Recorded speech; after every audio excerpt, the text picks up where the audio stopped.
എല്ലാവർക്കും എൻ്റെ ചാനലിലേക്ക് സ്വാഗതം. ഇന്ന് നമുക്ക് ഒരു ബീഫ് പെരട്ട് എങ്ങനെയാണ് വയ്ക്കുന്നത് എന്ന് നോക്കാം. അതിനുവേണ്ടി ബീഫ് നന്നായി കഴുകി വൃത്തിയാക്കി കുക്കറിലിട്ട് നമുക്കതിനെ ഒന്ന് വേവിച്ചെടുക്കണം. ഒരു ബീഫിനൊക്കെ ആകുമ്പോൾ നല്ല വേവുണ്ട്. അപ്പോൾ ആദ്യം നമുക്കിതൊന്ന് കുക്കറിൽ വേവിക്കാം. അതിന് ബീഫ് കുക്കറിലിട്ട് ഉപ്പിടണം. പിന്നെ അല്പം മഞ്ഞൾപ്പൊടി, കുരുമുളക് പൊടി ഇത്രയും ഇട്ട് ഒന്ന് എല്ലാം കൂടെ ഇളക്കി യോജിപ്പിച്ച് നമുക്കൊരു 3-4 വിസിൽ കേൾക്കുന്നത് വരെ കുക്കർ അടച്ച് വെച്ച് ഒരു 3-4 വിസിൽ കേൾപ്പിക്കാം.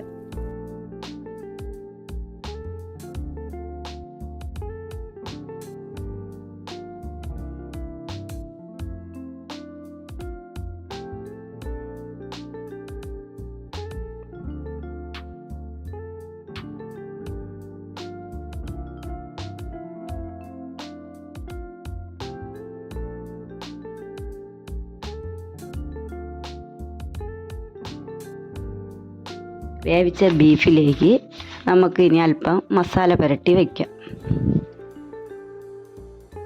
ബീഫിലേക്ക് അല്പം മഞ്ഞൾപ്പൊടി ഇട്ട് കൊടുക്കാം. ഇനി അല്പം കുറച്ച് മുളക് പൊടി, എരിവിന് അനുസരിച്ച് കുറച്ച് മുളക് പൊടി ആഡ് ചെയ്ത് കൊടുക്കാം.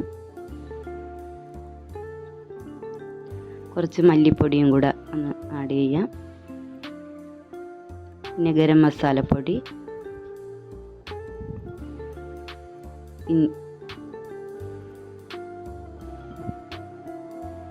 ഇഞ്ചി വെളുത്തുള്ളി പേസ്റ്റ് അതും കൂടെ ആഡ് ചെയ്ത് എല്ലാം കൂടെ നന്നായി മിക്സ് ചെയ്ത് യോജിപ്പിച്ച് ബീഫിൽ പുരട്ടി വെക്കണം.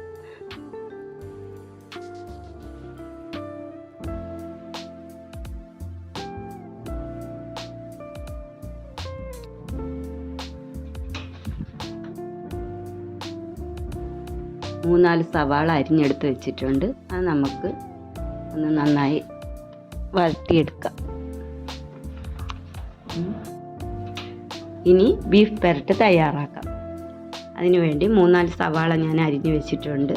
നമുക്കത് എണ്ണയിലേക്ക് ആഡ് ചെയ്ത് നന്നായി ഒന്ന് വഴറ്റിയെടുക്കാം.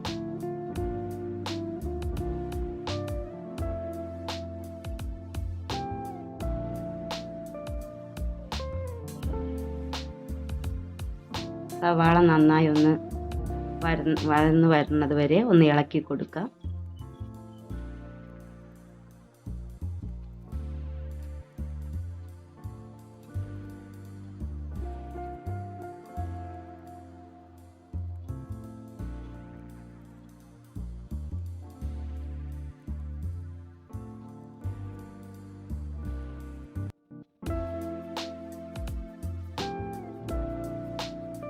സവാള എല്ലാം നന്നായി വഴന്ന് വന്നിട്ടുണ്ട്. നമുക്കിതിലേക്ക് നേരത്തെ മസാല പുരട്ടി വെച്ച ബീഫെല്ലാം ഒന്ന് ആഡ് ചെയ്ത് കൊടുക്കാം.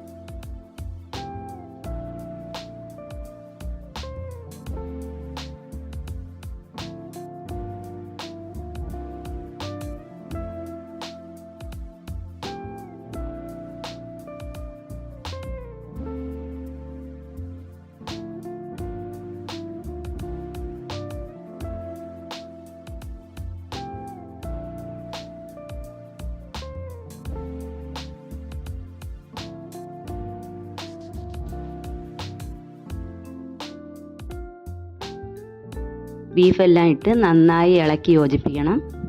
എന്നിട്ട് കുറച്ച് വെളിച്ചെണ്ണ കൂടി ഒഴിച്ചു കൊടുക്കാം. എണ്ണ അല്പം ഇതിൽ ഇടയ്ക്കിടയ്ക്കൊന്ന് ഒഴിച്ചു കൊടുക്കണം. എന്നിട്ട് നന്നായി ഇളക്കി യോജിപ്പിച്ച് ഇത് ഇളക്കിക്കൊണ്ടിരിക്കണം. അല്പം ഉപ്പും കൂടെ വേണമെങ്കിൽ നമുക്കൊന്ന് ആഡ് ചെയ്ത് കൊടുക്കാം. ബീഫ് വേവിച്ചപ്പം ഉപ്പ് ചേർത്തിരുന്ന്, എന്നാലും അല്പം കൂടെ നമുക്ക് ഈ മസാലയിലോട്ട് ഉപ്പിട്ട് കൊടുക്കാം.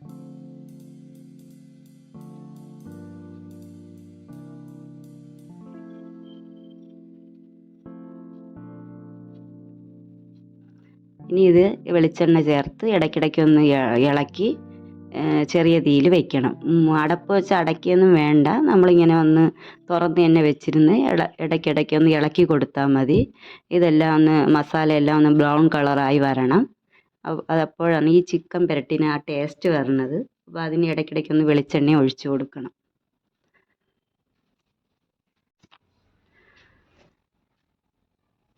നന്നായി ഇടയ്ക്കിടയ്ക്കൊന്ന് ഇളക്കി യോജിപ്പിച്ച് കൊടുക്കണം. ആ ബ്രൗൺ കളർ വരുന്ന സമയത്ത് നമ്മൾ ബീഫ് പെരട്ടി ഇവിടെ റെഡി ആയിട്ടുണ്ട്. ഇത് പൊറോട്ടയുടെ ഒക്കെ തിന്നാൻ നല്ല അടിപൊളി ടേസ്റ്റാണ്. എല്ലാവരും ട്രൈ ചെയ്യുക. എല്ലാവരും എൻ്റെ ചാനൽ സബ്സ്ക്രൈബ് ചെയ്യുക, ലൈക്ക് ചെയ്യുക, സപ്പോർട്ട് ചെയ്യുക. Thanks for watching.